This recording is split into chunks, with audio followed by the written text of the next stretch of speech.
Hello, my name is Rias Hanna, and today I'll be talking about computer-human interactions in social contracts. To begin, the agendas for this presentation are: first, we will talk about computers and humans in teams comprised of both.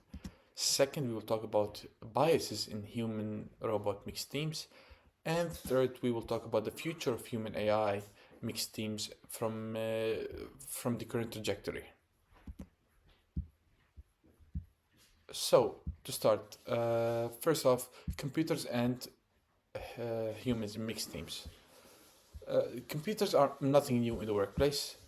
People have been interacting with computers for a relatively long time. For example, doctors use it when interacting with any of the computers in the hospital.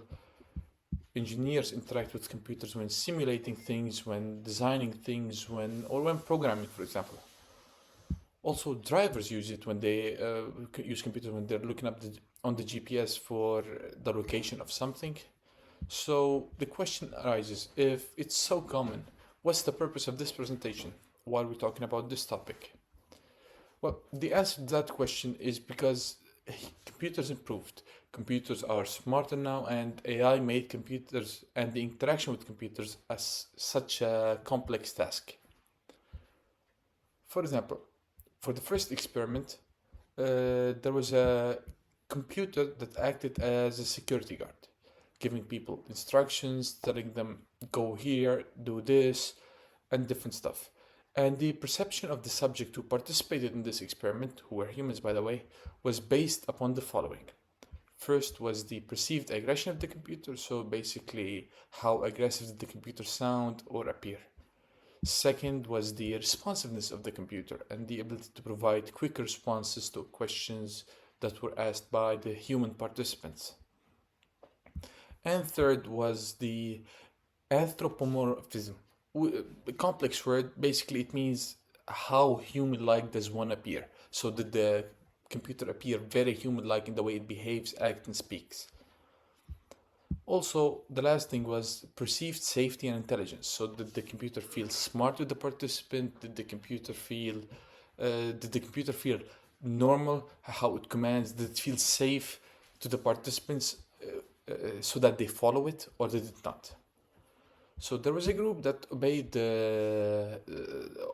obeyed, and they reported that the computer was smart and it was safe and it was human-like, and they felt that it was a trustworthy source of authority. And there was a group who did not obey, and the reason why they didn't obey was because that the humans felt that the computer did not feel human-like enough, and it felt a little bit too aggressive, which is interesting. On to the second experiment. There was an experiment where the test subjects were supposed to do a tedious task of some sort. And the point was for the subjects to refuse to do that tedious task, and the source authority had to convince them to do it, using verbal commands only. Now, there was a human authority figure and a robot authority figure. And if you look at the picture on the right, you can see how it was like in the experiment. This picture is taken from the experiment itself. So the results were that the robot was able to force about 46% of the individuals to upkeep the tedious task for 80 minutes using only verbal commands, despite the participants expressing clearly they did not want to do so. And this was done only by them willingly, just to follow the source of authority's command. So in this sense, the computer was viewed as a valid source of authority. And the humans here showed a little bit of bias against the robot, because after some point they thought the robot had an error in it, forcing them to do the task again and again and again, when the human who forced them to do the same task, they did not feel that they had an error or a bug or something due to the fact that they were human, and they did not question the logic of the human. On to the third experiment. So for the third experiment, it was conducted on teams made up of computers and humans. The humans were assigned as a source of authority, and then in another trial, the robot was assigned as a source of authority. And the humans were asked to provide an opinion via survey on who was more competent, more intelligent, compared between the robot and the human in the different trials. The results, the surprising results I might add, was that the participants did not care if the leader or the team leader was a human or a robot. The only thing they cared about was who was the leader. So if the human was the leader and the robot was the participant, the human felt much smarter to them. And if the robot was the leader and the human was their fellow participant, the robot felt much smarter. Regardless of the nature, the leader was always perceived in a competent light. This is interesting when it comes to bias because usually humans have preference towards other humans when it comes to intelligence and intellect and competence. And in this case, and usually the robots are judged by the lens of how human-like they were, but it was not in this case. In this case, it was a trusted authority figure, despite not acting like a human or not trying to appear like a human, just because it was the leader.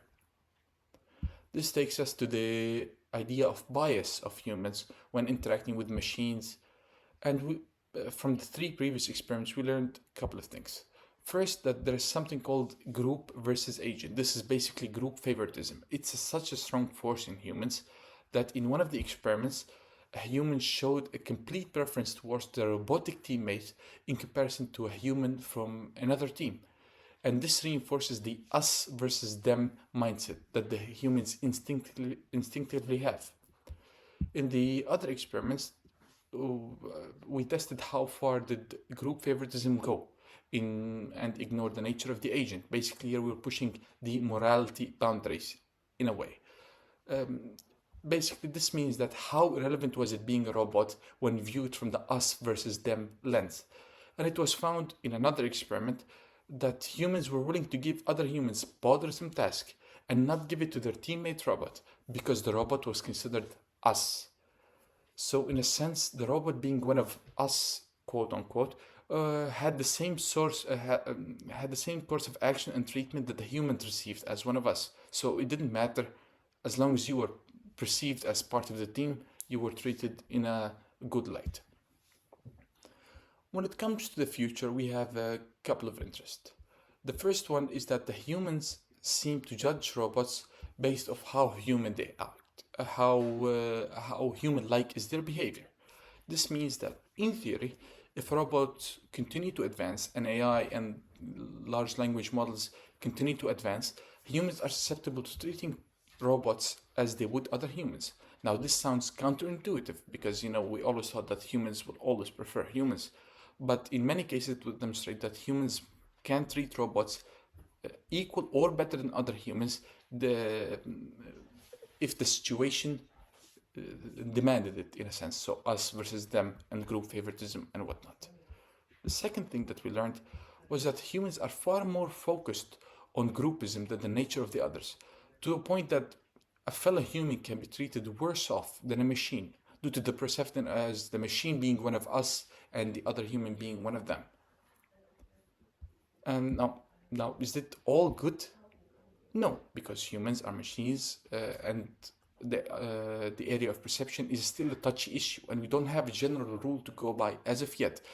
This is mainly because we don't have sufficient interaction, humans in general, between humans and those very smart computer stuff like ChatGPT and large language models and AI are just becoming very smart and very capable compared to, let's say, 10 years ago. And is it all bad? Well, no, because in some of the experiments, one of them specifically, a robot was given a task to judge humans' application for a job, and the robot was able to treat them and evaluate them more fairly than another human would. And the participants were very happy with how did the robot act in comparison to how the other human act, because the robot did not stereotype them. The robot just took their raw merits and treated them based off that. So they were very happy with how they were evaluated. Now, what do we focus on in the future? What we need to focus on is that we need to keep an eye on the continuous and ever-increasing frictions between humans and machines, and be prepared for the strong feedback that we might get. This is because, despite the competence of the machines, humans view things from a social lens you can even say emotional lens, rather than just merits and good and bad. And there's still to this day a stigma hindering faith in machines and rendering them, in many cases, untrustworthy, not because of their merits, but because of how they are perceived. And this has been my presentation. Thank you all for listening, and have a nice day.